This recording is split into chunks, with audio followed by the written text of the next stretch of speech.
What's going on, guys? This is Rob, and just in time for the Shang-Chi movie, Marvel has been releasing a comic, actually Shang-Chi's own solo series, called Shang-Chi versus the Marvel Universe, where quite literally he kind of takes it in turn to face off against different people, right? So in this video, we're covering his fight with Spider-Man. After that, you go into Captain America, then you go into Wolverine, then you go into the Fantastic Four, and then I don't know who the final one is, or maybe there's only a couple left. I'm not 100% sure. But regardless, this fight here takes place between Shang-Chi and Spider-Man, which is kind of cool because there's a little bit of history here. Now, initially, this picks up with Shang-Chi on a dinner date with a girl by the name of Delilah Wang, who of course he's been trying to get with for quite some time. The problem is that in the middle of this date, he keeps getting hit up by his younger sister Esme because she's basically on what is in effect a stakeout, right? Tracking this guy for the purpose of trying to find what is basically a giant drug ring going on in the city of New York. Now, one thing that I want to specify here when it comes to Shang-Chi, and this is kind of might be a little bit of a misconception here, Shang-Chi was never really more than a street level superhero. He was never really like a big Avengers roster kind of guy. The only time you ever really saw that happen was during Hickman's Avengers and New Avengers, and really only because the situation was so dire, right? Literally the collapse of the multiverse, and also because by way of some craziness going on with Earth and it gaining sentience, he basically gained the ability to duplicate himself. But under any normal circumstance, really the biggest Shang-Chi's ever been, as far as being part of like a great big huge superhero team, has really been the significant role he played in Heroes for Hire. That said,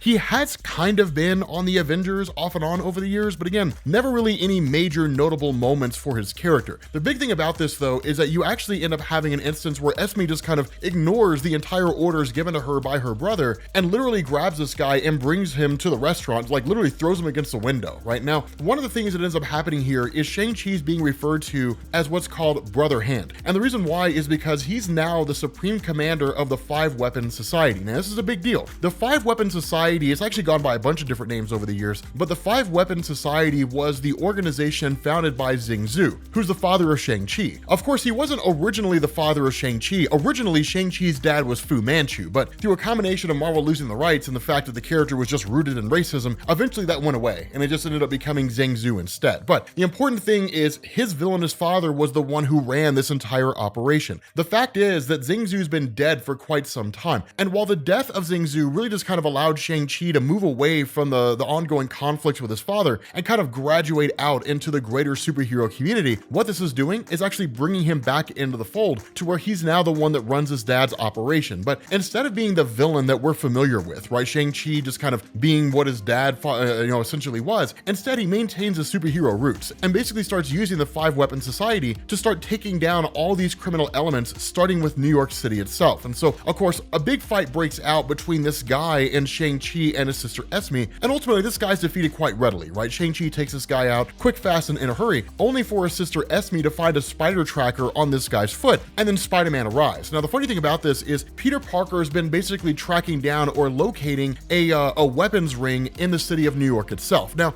if we're being honest with ourselves, this is small-time stuff even for Spider-Man, right? Spider-Man usually focuses on bigger things, but it is something that kind of draws his attention and brings him here. And one of the reasons why, if I'm being honest, this isn't really a big thing for Spider-Man is because it happens all the time. Usually it's Wilson Fisk who's behind it, right? The Kingpin who's behind like drug rings, weapon rings, different things like that. But at the very least, it draws the attention of Spider-Man because I guess it's a slow day. And then in turn, a kind of little skirmish breaks out between him and Esme, not super lengthy, mostly because Esme knows who he is, but ultimately he got webbing on her daggers, right? So she kind of gets pissed off and kind of goes after Peter. Of course, not a whole lot happening there, but then Peter and Shang-Chi pay their respects to each other. And the reason why is because there's a lengthy history between these guys, specifically during Jonathan Hickman's Avengers and New Avengers. The reason why is because up to that point in time, Spider-Man usually fought just using a combination of his acrobatic abilities and his spider sense and some common sense. With Shang-Chi, he actually learned a martial arts style called the Way of the Spider, which was basically blending Kung Fu with Spider-Man's natural acrobatic abilities. It was cool, right? It was really, really awesome. The funny thing here though is that because of the fact that Shang-Chi is in effect Spider-Man's former sensei, right? His martial arts master, there's a lot of respect to be had there.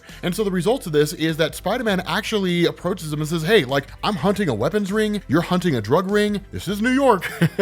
There's no reason to believe they're not working together. Let's team up. And initially Shang-Chi's against it, right? He's kind of like, there's no real reason to believe our two things are connected, but ultimately out of respect, Shang-Chi ends up siding with Spider-Man and the two of them start working together. And so following that, one of the things that you see kind of hit on here is that Shang-Chi doesn't really fall in line with the traditional philosophy philosophies of the 5-weapon society insofar as how they function, their hierarchy, different things like that. And so where his sister largely reveres him as the leader of the organization, Shang-Chi plays that role, but doesn't really want to have a whole lot to do with it, right? And so that's why his sister really seems to chastise him quite a bit, like, you're the leader of the 5-weapon society. It's time for you to start acting like a leader, right? Start acting with the kind of pride that a person in this role would have, as opposed to Shang-Chi just kind of being like, all right, look, I'm here, but I'm only really interested in taking down and basically dismantling my father's organization and then using it for a system of good, right? But ultimately, they end up finding themselves coming across a traditional Chinese medicine shop. And once you get in there, you actually end up having this kind of discussion between Esme and this shop owner, while Spider-Man and Shang-Chi go off to try to find what's going on with this whole great big huge ring and so on and so forth. And so ultimately, Esme approaches this guy and basically says, look, like, we know that what's going on here is you're running a drug ring, right? You're not fooling anybody. We know that's what's happening here. And ultimately, this guy kind of tells her a story about how at one point in time, he was a servant to a very powerful man, and that his life essentially changed when he came across a urine, which I'm not 100% sure if this is accurate or not, but as it's depicted here, is basically a Chinese Yeti. And he brings this to his master, who was actually Zheng, and he developed what was called the urine root, which is basically this item, right? This sort of piece of this particular urine that would actually allow a person to bestow themselves with the power of a Yeti. And what this guy had been doing in working for Zheng over the years is he had actually found a way to essentially synthesize it and give it to the forces of Zheng. Now, this is designed to kind of bookend into why it is that in the early days of the Shang-Chi stories, when Zheng had henchmen that almost looked like animal men to a degree, why that happened. This is basically that explanation here. And ultimately, what you end up learning is this guy built an entire organization around it, right? That those individuals, and seemingly not even just Zheng forces, but basically anybody out there who could likely pay the money to do it, would come to this guy and then acquire these abilities and then go engage in whatever action they wanted to engage in. But this guy was given the name King Wildman by Zheng and had served him loyally along with the rest of the 5-weapon society without any reservation, just because of what Zheng had done for him. Now, at that point, you switch over to Spider-Man and Shang-Chi, who of course have tracked down and located this kind of weapons ring, really an extension with this drug ring. But Spider-Man, of course, ends up tripping a infrared sensor. Now, one of the funny things here is that in the early days when Shang-Chi was training Spider-Man in the way of the spider, one of the things he said is that your spider sense, or his spider sense, was fairly limited, and that if he were to meditate like he's supposed to, his spider sense could reach a whole new level of power, to the point that it's not really just, realizing that some threat is facing him, but would actually warn him if he's going to trip like motion sensors and different things like that, right? So just kind of giving him this sort of overall awareness of every facet of his environment, including what you would consider to be inanimate objects. And so kind of a fight breaks out between all these guys, Spider-Man, Shang-Chi, Spider-Man ends up coming out on top, and then of course the fight ends up involving this old tea shop owner along with Esme, and everything kind of pops off. Now Spider-Man helps this guy get to his feet, and that's when he ends up grabbing the urine root and then bonding it to Spider-Man. And so following that, as working as kind of a henchman for the 5, or at least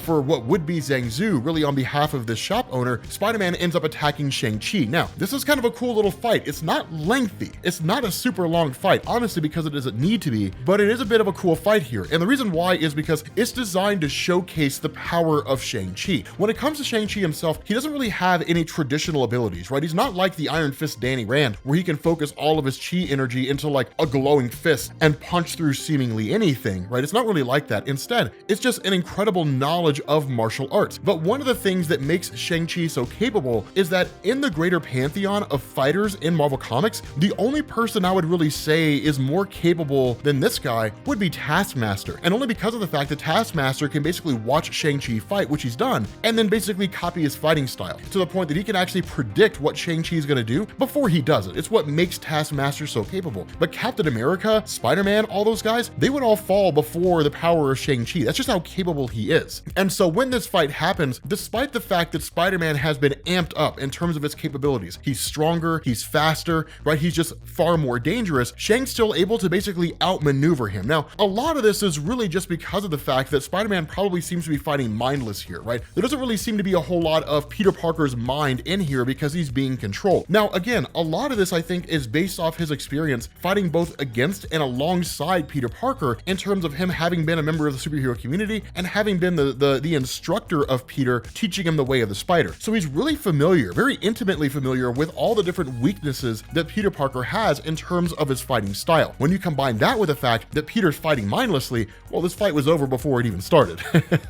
And so what you actually end up having is them basically using the webbing of Peter as he's shooting it to essentially ensnare him up, right? And that's one of the big things about Shang-Chi is that despite him being a martial arts master, when you have him facing off against people with powers, there's not a whole lot you can do. And that's why you actually see him using his brain as much as his body when it comes to these conflicts, using his environment to win battles that he otherwise wouldn't normally win. So ensnaring Spider-Man in his own webbing is the smartest move here. It's the smartest thing to do. Of course, with Spider-Man having a little, the thing removed from his face, Shang-Chi really begins the process of kind of living up to his role as the supreme commander of the Five Weapon Society and really kind of starts following the advice his sister's giving him, where he basically calls everybody in and is like, okay, look, like this is the role that I play. If I'm going to be the leader of the Five Weapon Society, I got to be the leader here, right? I got to play this role. And so instead of giving Peter the opportunity to actually take this whole weapon sting, hand it over to the cops and allow the cops to either continue or launch their own investigation, instead he's like, it's all coming with me. Whether you wanted to or not, Peter Parker, is irrelevant. It's all coming with me, right? These are all weapons that belong to my organization. They're being used for nefarious acts. I'm taking them all back, right? This is uncharacteristic of Shang-Chi. Normally he would work with Peter and then ultimately say, okay, let's hand this over to the authorities. They're the ones best suited to handle this. Instead, he's not giving Peter that opportunity. And that's why Spider-Man asks, like, this is weird that you're doing this, man. It's not like you to be like this. Are you still one of us? Like, are you still a hero? And the only real response he gets is, what does your spider sense tell you? And then he basically ends up leaving, right? He basically ends up taking off.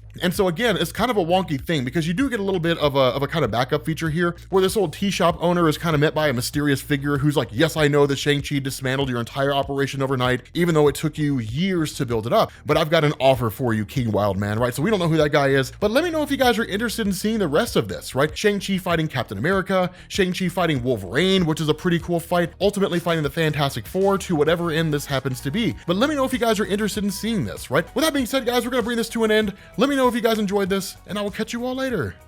Peace.